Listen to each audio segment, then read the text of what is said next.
Good afternoon, this is your boy Alanobi, the billionaire, the biggest brand in Africa. So you guys, you can see these are managus, 5 days old here in the bed, you can see. And I hope this thing will be the best. So they are germinating very well. The population is intact because I wanted it to be intact. So you see, like they are pushing the soil. So here we don't even disturb anything.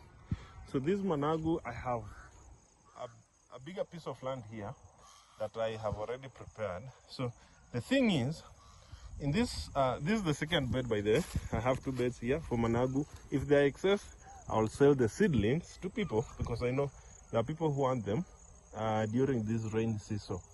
So here's the thing.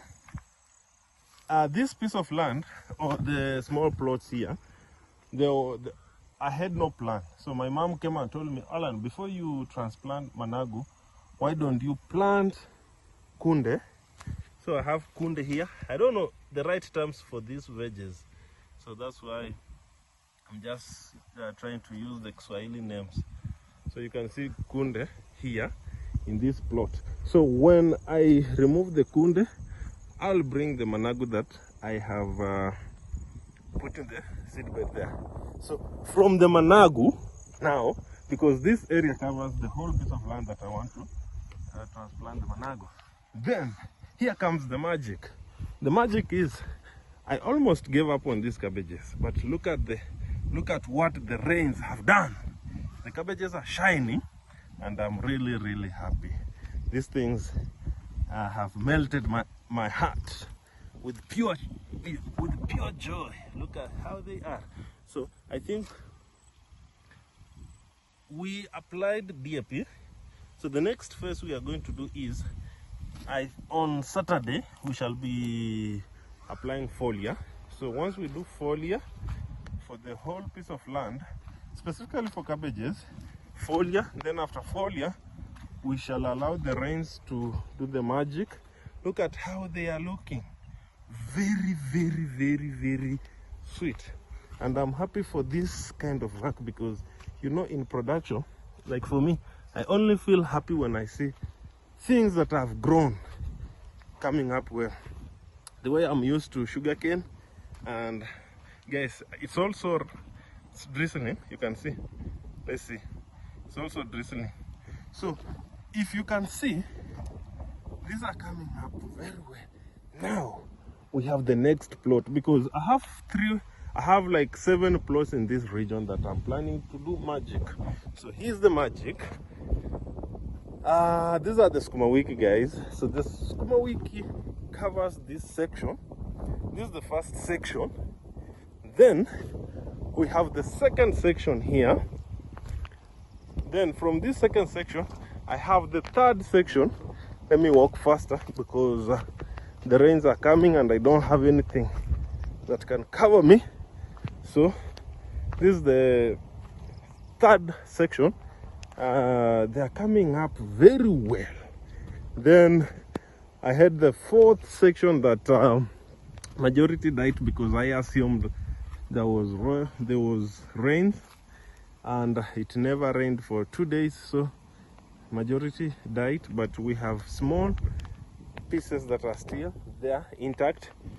And now these are the places I'm going to do managu, and I want my neighbor there to cover me. So the other land where we have small hill there, I'm specifically going to do maize. I think on Monday, so I will start my maize planting on, I think, Saturday.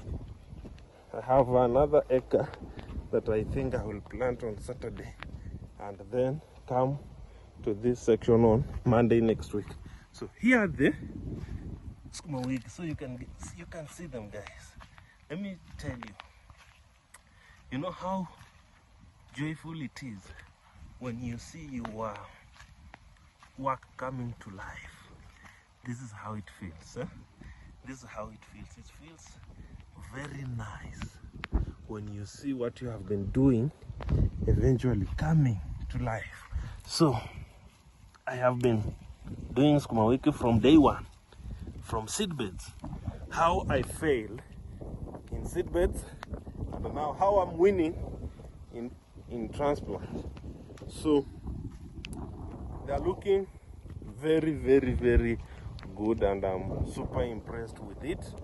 I don't want to say anything, but I think in the next I think I'll leave this to mature so that I don't start harvesting them very early. I think 2 weeks they'll be mature enough for consumption. But these other fields, my cabbages, this was the last line for cabbages. So the whole of this place is covered with cabbages. Look at how they are shining. But one thing about cabbages is, first failure I made was not making the fine till. This is a failed thing. You don't need this in your piece of land when you're doing cabbages. So you guys can always support me. And you know, farming, sometimes people think when you do farming you must have gone to school, studied agriculture or something like that. No, you don't need to do that. For me, okay, I started agriculture in high school, but in campus I never even did anything that entails agriculture. I did totally different field, about media, majored in animation, specifically animations, and now I'm doing even designs, video production and everything else. But farming, if you love farming, it must be passion. It must be from your heart. If it's not from your heart, farming is very, very expensive. One, you will lose your money in farming. Secondly, you will give up very fast. With farming, you can give up very fast because